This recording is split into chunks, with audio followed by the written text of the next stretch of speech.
নমস্কার বন্ধুরা, আপনারা দেখছেন ভারত রিঅ্যাকশন। আপনাদের সঙ্গে রয়েছি আমি অমিত। বন্ধুরা, আজকে প্রতিবেদন একটা দেখাবো আপনাদের। সেটা হচ্ছে বাংলাদেশের একটা চ্যানেল, বাংলাদেশের মেন স্ট্রিম মিডিয়া চ্যানেল, সেখান থেকে প্রতিবেদনটা করা হচ্ছে। সেটা হচ্ছে এটিএন নিউজের তরফ থেকে। আচ্ছা দেখুন, এই এটিএন নিউজের তরফ থেকে যে প্রতিবেদনগুলো করা হয় সেগুলো বিশেষত্ব হচ্ছে যে সেগুলো ভারত বিপক্ষে হয়। আজকে কি বলছে এই নিউজের পক্ষ থেকে যে ভিডিওটা দেওয়া আছে, সেটা বলছে যে 1960 সালের ঐতিহাসিক সিন্ধু পানি চুক্তি বাতিলের চিরতরে বাতিলের ঘোষণা। হ্যাঁ, ভারতের তরফ থেকে পাকিস্তানে যে ভারত এবং পাকিস্তানের মধ্যে যে সিন্ধু জল চুক্তি হয়েছে সেটা কিন্তু চিরতরে বাতিলের ঘোষণা করেছে আমাদের ভারত সরকার। বলেছে যে ওই জলের চুক্তির কোনো মূল্যই থাকে না যখন ভারত পাকিস্তানের মধ্যে বর্ডার নিয়ে সংঘর্ষ, তখন চুক্তি করার কি রয়েছে, আমরা কোনো রকম ভাবে চুক্তি করবো না। কিন্তু এরা এই জিনিসটা বুঝছে না। আজকে যে বাংলাদেশ ভারতকে ঠোকা মারছে, কালকের ডেটে ভারত বাংলাদেশের বর্ডার সংলগ্ন কিন্তু 54টা নদী শেয়ার করে, মানে ভারত থেকে বাংলাদেশের মধ্যে ঢোকে 54খানা নদী। ঠিক আছে, তো সেই নদীগুলোর পরিণতিও যে আগামী দিনে এটাই হতে পারে সেটা কিন্তু বাংলাদেশ জানছে না বা বাংলাদেশ বুঝে উঠতে পারছে না। ভারত বাংলাদেশ সীমানা হচ্ছে প্রায় 4000 4096 কিলোমিটার কি 94 কিলোমিটার, এইরকম একটা ওর সীমানা, বর্ডার শেয়ার করে ভারত বাংলাদেশের সঙ্গে। তো সেই জায়গায় দাঁড়িয়ে এতগুলো নদী যখন ভারত থেকে বাংলাদেশের মধ্যে ঢোকে, 54খানা নদী, তার মধ্যে গঙ্গার একটা চুক্তি করা হয়েছে 1996-এ, মানে 1996 সালে একটা চুক্তি হয়েছে কি, যে গঙ্গার জলের একটা অংশ, একটা সময়কাল রয়েছে, সেই সময়কালের মধ্যে এত পরিমাণে দিতে হবে। এই একটা চুক্তি করা হয়েছিল 30 বছরের জন্য। তো বাংলাদেশ এই জিনিসটা ভুলে গিয়েছে যে আজকে ভারতকে যদি খেপায়, কালকের ডেটে যে অবস্থাটা পাকিস্তানের সিন্ধু নদীতে সিন্ধু জলচুক্তি নিয়ে হচ্ছে, সেটাও কিন্তু ভারতের সঙ্গে গঙ্গা জলচুক্তি নিয়ে হতে পারে। এটা কিন্তু ওরা মাথায় রাখছে না বা এটা হয়তো ভুলে গিয়েছে। যাই হোক, প্রতিবেদনে কি বলছে, এই প্রতিবেদনের প্রত্যেকটা কথা আপনারা ভালো করে শুনবেন। আর কিছু কিছু কথা আছে না, ভারতকে খোঁচা মেরে বলা হচ্ছে, বলে না যে ভারতকে একটু বেশি ওরা ভালোবাসে, যে কারণে অল টাইম ভারতের সঙ্গেই ওদের এই এই এই দ্বন্দ্বটা বেঁধে থাকে। তো দেখুন, ভিডিওটা দেখুন, ভালো লাগবে আশা করছি। ছোট্ট একটা প্রতিবেদন আপনাদেরকে দেখাই। প্রতিবেদনটা দেখার পরে ওদের মেন্টালিটিটাও বোঝা যাবে, আর আগামী দিনে যে কেন আমরা গঙ্গার জলচুক্তিটা বন্ধ করব, চিরতরে বন্ধ করব, সেটাও এখান থেকে বোঝা যাবে। তো চলুন প্রতিবেদনটা দেখে আসি। 1960 সালের ঐতিহাসিক সিন্ধু পানি চুক্তি চিরতরে বাতিলের ঘোষণা দিয়েছে ভারত।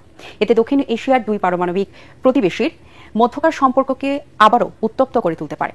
টাইমস অফ ইন্ডিয়াকে দেওয়া সাক্ষাৎকারে ভারতের স্বরাষ্ট্রমন্ত্রী অমিত শাহ বলেন, এই চুক্তি আর কখনোই পুনর্বহাল হবে না। জানান, রাজস্থানে একটি খাল নির্মাণ করে পাকিস্তানের দিকে প্রবাহিত পানি ঘুরিয়ে নেওয়া হবে। ভারত নিয়ন্ত্রিত কাশ্মীরের পেহেলগামে সাম্প্রতিক সন্ত্রাসী হামলার পর সেনা অভিযানের সুবিধা করতে না পেরে এবার এমন পদক্ষেপ নিল দিল্লি। এ ব্যাপারে আনুষ্ঠানিক প্রতিক্রিয়া না জানালেও একতরফাভাবে সিন্ধু চুক্তি বাতিলকে যুদ্ধ ঘোষণার শামিল বলছে পাকিস্তানের পররাষ্ট্র মন্ত্রণালয়।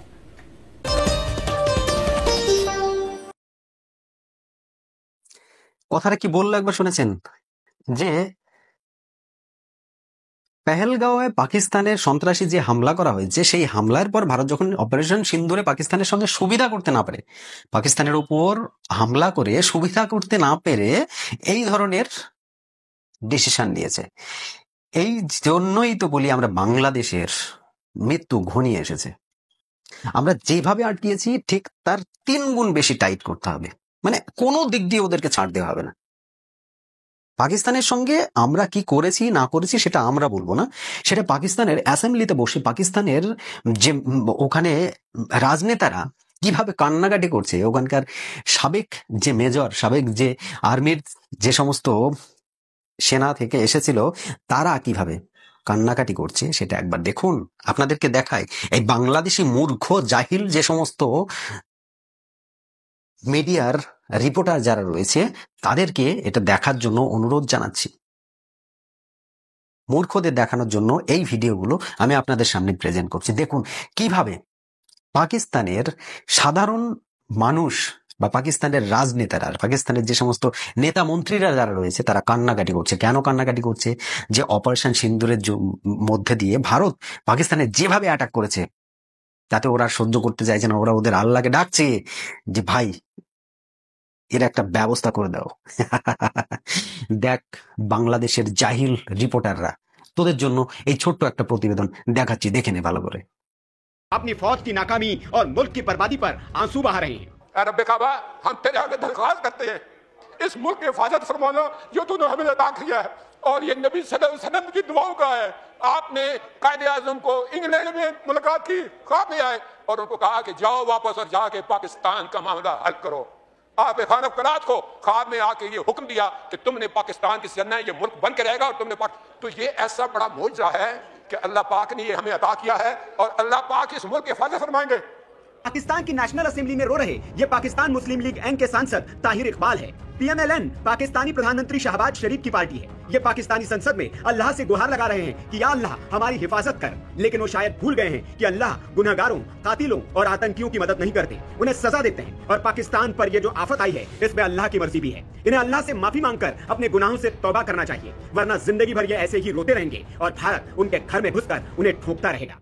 6 और 7 मई की दरमियानी शब इंडिया की जानिब से पाकिस्तान के मुख्तलिफ इलाकों में मिसाइल अटैक किए गए, जिनमें से एक इलाका जो है वो मुरीद के का था। मुरीद के सूबा पंजाब में एक शहर का नाम है, और मुरीद के का जो इलाका है वो है नंगल सादा, जहां पर मिसाइल अटैक हुए। 4 मिसाइल जो हैं वो दागे गए इंडिया की जानिब से। यहाँ पर आप मेरे कब्ज में देख सकें तो यहाँ पर एक जो मिसाइल स्ट्राइक था वो तकरीबन पाकिस्तानी टाइम के मुताबिक और ज़िलाई इंतजामिया के मुताबिक 12:04 पर 2 एक साथ मिसाइल की स्ट्राइक्स जो हैं वो यहाँ पर उसका हमला किया गया। और साथ साथ ये जो है मेरे अकब में ये एक एडमिन ब्लॉक है, एक जो लोकल हॉस्पिटल का एक एडमिन ब्लॉक है। दूसरी, अगर यहाँ पर कुछ अफराद जो होते यहाँ पर मौजूद होते तो कैजुअल्टीज की जो तादाद है वो कहीं ज्यादा हो सकती थी। फर्स्ट रिस्पोंडेंट थे इस पूरी एक्टिविटी के, he was the assistant commissioner मुरीद, ही लिव्स नियर बाय, तो उन्होंने इसको रिपोर्ट किया और देवर ऑलमोस्ट 4 मिसाइल्स जो कि यहाँ पे फेंके गए थे। फर्स्ट 2 जो थे वो कंसेक्यूटिव थे और बाकी जो 2 थे वो ब्रीफ से गैप के बाद आए थे। তো বন্ধুরা দেখলেন তো, এইটাই হচ্ছে আমাদের ভারতের শক্তি। আমরা যখনই আঘাত করব সেই আঘাতের পরে আমরা কিন্তু অন্য কারোর সঙ্গে এর মানে রিপোর্ট নিতে যাব না। আমরা আমরা ডাইরেক্ট রিপোর্টটা কার কাছ থেকে নেব, আমরা ডাইরেক্ট ইনফরমেশনটা কার কাছ থেকে নেব, যাকে আঘাত করলাম সেই বলবে, সেই কান্নাকাটি করবে। কি আতঙ্ক, ভারতের অপারেশন সিন্দুরের যে আতঙ্ক, সেই আতঙ্কটা ওরা স্বীকার করছে, কান্নাকাটি শুরু করে দিয়েছে। এর এই কান্নার চোখের জল এটা বাংলাদেশিদেরও একদিন হতে হবে অবশ্যই। তার জন্য তারা প্রস্তুত থাকুক। কারণ দেখুন, এই সিন্ধু জলচুক্তি যে জলবন্টন যেটা আমাদের ভারত স্বাক্ষরিত করেছিল, সেটা বলছে না যে দীর্ঘ 60 বছরের চুক্তির এটা ক্যান্সেল হয়ে গেল, বন্ধ করে দিল। অবশ্যই তো 60 বছরের ছিল, 30 বছরের চুক্তি আগামী 2026 সালে কিন্তু শেষ হয়ে যাচ্ছে বাংলাদেশের এবং ভারতের মধ্যে। 1996 সালে এই চুক্তিটা ডিসেম্বরের 12 তারিখ যত সম্ভব এই চুক্তিটা স্বাক্ষরিত করা হয়। বাংলাদেশের প্রধানমন্ত্রী শেখ হাসিনা যখন সেই সময় রাজত্ব করছিলেন, সেই সময় তখন স্বাভাবিক ব্যাপার ভারত এবং বাংলাদেশের মধ্যে রিলেশনটা একটু ভালো ছিল, তাই এই ধরনের চুক্তি স্বাক্ষর করা হয়েছে। কি স্বাক্ষর করা হয়েছিল? যে বছরের পার্টিকুলার কিছু সময়ে, মানে জানুয়ারি থেকে যে এপ্রিল পর্যন্ত বা এই টাইমটাই যে গরমের সময়টা বলা হচ্ছে, সেই সময়টাই বাংলাদেশে জলের অভাব পড়ে যেত। কারণ আমাদের ফারাক্কা বাঁধ করা হয়েছিল, ফারাক্কা বাঁধের জন্য ওদের জলের অভাব হয়ে যেত। তাই কি বলেছিল ওরা, একটা চুক্তি স্বাক্ষর করতে হবে যে ফারাক্কা বাঁধের মধ্যে থেকে কিছু পরিমাণ জল, এত মানে একটা কোয়ান্টিটি রয়েছে, সেই 70,000 কিউসেক মিটার, সেই জল তাদেরকে এই সময়কালের মধ্যে দিতে হবে। তো সেটা স্বাক্ষর করেছিল আমাদের ভারতের যে সমস্ত প্রধানমন্ত্রী যারা এতদিন এসেছে, তাদের তো সব উদার মন। তারা ভেবেছে যে বাংলাদেশকে আমরা স্বাধীন করে দিতে পারলাম, এত খরচ করে এত সেনাদেরকে বলি দিয়ে, সেই বাংলাদেশকে এখন কেন আমরা এইটুকু দিতে পারবো না, তাই স্বাক্ষর করেছিল। এই স্বাক্ষরটা 30 বছরের জন্য হয়েছিল, আর 30 বছর পর মানে 2026 সালে এটা শেষ হতে চলেছে। আর এখন থেকে বাংলাদেশিদের মধ্যে কিন্তু আতঙ্কটা সৃষ্টি হয়েছে। আর এই ধরনের মিডিয়া যে দেশে রয়েছে, তাদের আতঙ্ক সৃষ্টি হওয়াটা এমন বড় কিছু নয়। আর আতঙ্ক সৃষ্টি হওয়ার পর তারা কি করেছে, তারা আমাদের ভারতের পশ্চিমবঙ্গে যে মুখ্যমন্ত্রী মমতা ব্যানার্জি, তার কাছে ওদের গুপ্তচর পাঠিয়েছিল বা ওদের দূত পাঠিয়েছিল। কি বলেছে যে দিদি আপনি একটু ব্যবস্থা করবেন এই ব্যাপারটা। তাহলে কাইন্ড ইনফরমেশন আমি বাংলাদেশিদের যে সমস্ত মূর্খরা রয়েছে তাদেরকে বলি। 1996 সালে যখন এই জল চুক্তি স্বাক্ষর হয় তখন কিন্তু এই মমতা ব্যানার্জি কিন্তু বিপক্ষে ছিল। কেন আমরা ভারতের নদীর জল মানে আমাদের পশ্চিমবঙ্গের বাঙালিদের যে জলটা পাওনার দরকার সেই জলটা কেন আমরা স্বাক্ষর করব অন্য দেশের উপকারের জন্য? সেই সময় কিন্তু মমতা ব্যানার্জি এর বিপক্ষে ছিল। আজকে যদি মমতা ব্যানার্জি এর পক্ষে আসে আর বাংলাদেশিদের হয়ে যদি কথা বলে তাহলে কিন্তু মমতা ব্যানার্জি নিজের রাজ্যে কি পরিস্থিতি হবে সেটা একবার মমতা ব্যানার্জি যেন ভেবে দেখে, ঠিক আছে? তাই গুপ্তচর যার কাছেই পাঠাও না কেন এটা অত সহজ নয়, ঠিক আছে? আজকে এই ধরনের রিপোর্ট আর এই ধরনের মেন্টালিটি বাংলাদেশিদের মানুষের মধ্যে রয়েছে, তাই আজকে তাদেরকে আমরা এই জায়গায় পৌঁছে দিয়েছি। কোন জায়গায় পৌঁছেছি সেটা আমাদের চাইতে ভালো বাংলাদেশিরা জানবে। আজকে চালের দাম রিসেন্টলি আমি কতগুলো প্রতিবেদন দেখছিলাম যেখানে ওখানকার সাধারণ যে সমস্ত মানুষরা কান্নাকাটি করছে যে চালের দাম যেভাবে বাড়ছে দিন দিন, আমরা খেটে খাওয়া মানুষ, সাধারণ যে সমস্ত মজুরি খাটা মানুষ, তারপর যে রিক্সা চালক যারা, তারা তাদের সংসার কিভাবে চালাবে? 1 কেজি চালের দাম 200 টাকা ছুঁয়ে যাবে, এইরকম কথা আসছে। আমি এ নিয়ে অনেক প্রতিবেদন করেছি যে কেন চালের দাম বাড়ছে বাংলাদেশে, সেসব নিয়ে প্রতিবেদন করেছি, আপনারা দেখে আসবেন আমার চ্যানেলে ভিজিট করে বা আই বাটনে গেলে আপনারা সেগুলো দেখতে পাবেন। তো দেখুন এই মেন্টালিটির যে জেহাদি এবং যে মৌলবাদী মেন্টালিটি যারা বাংলাদেশি, আমি প্রত্যেক বাংলাদেশি বলবো না, কিছু সংখ্যক রয়েছেন এখনো, আপনারা অবশ্যই তার মধ্যে কিছু একটা সংখ্যক রয়েছে যারা বাংলাদেশের ভালোটা চায়। তারা কি করে যে ভালো করতে গেলে, বাংলাদেশের ভালো করতে গেলে তাদেরকে কিন্তু ভারতকে ভালোবেসে রাখতে হবে, ভারতের সঙ্গে ঝামেলা সৃষ্টি করলে হবে না। ভারতের সঙ্গে এই যে মারামারি কাটাকাটি হই হুল্লোড় করব, ভারতের সঙ্গে দ্বন্দ্ব করব, ভারতকে বর্ডারে আমরা বিভিন্ন দিক থেকে হেনস্থা করব, সেটা করলে কিন্তু ভবিষ্যতে বাংলাদেশের অবস্থাও এই পাকিস্তানের মতো হতে চলেছে। অপারেশন সিন্দুর যেমন বাংলাদেশে আমাদের সেনাপ্রধান বা আমাদের যে সমস্ত সেনার বড় বড় আধিকারিক যারা রয়েছে এবং আমাদের প্রধানমন্ত্রী ইভেন তিনিও বলেছেন যে অপারেশন সিন্দুর কিন্তু এখনো শেষ হয়নি। আমরা যেখানে শুধুমাত্র পাকিস্তান যে অপারেশন সিন্দুরের একটা অংশ তা নয়, মানে পাকিস্তানেই যে আমরা অপারেশন সিন্দুর চালাবো সেটা নয়, আমরা কিন্তু এটা বাংলাদেশেও চালাতে পারি। কারণ পাকিস্তান থেকে যে সমস্ত আতঙ্কবাদীরা বাংলাদেশে চলে এসেছে, এখন শিফট হয়েছে, তাদের যে আতুরঘর করে ফেলেছে, সেই বাংলাদেশকেও আমরা কিন্তু ছেড়ে দিয়ে কথা বলবো না।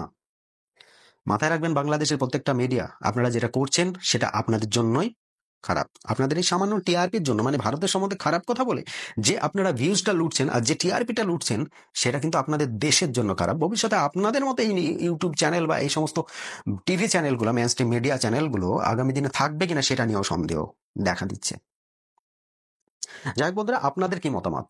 1996 সালে গঙ্গার জলচুক্তি যেটা করা হয়েছিল সেটা কি আগামী দিনে কন্টিনিউ করা উচিত?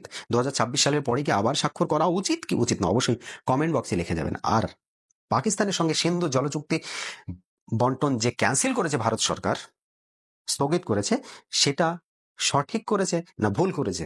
অবশ্যই কমেন্ট বক্সে লিখতে ভুলবেন না। আমার ভিডিও যারা এখনো পর্যন্ত দেখছেন তারা অবশ্যই আমার চ্যানেলটিকে সাবস্ক্রাইব করুন, পাশে থাকা বেল আইকনটিও বাজিয়ে দেবেন, আমার ভিডিওটি শেয়ার করে আরো সকলের কাছে পৌঁছিয়ে দেবেন। আজকের মতো ভিডিও এখানে সমাপ্ত করব। সকলে ভালো থাকবেন, সুস্থ থাকবেন, ধন্যবাদ।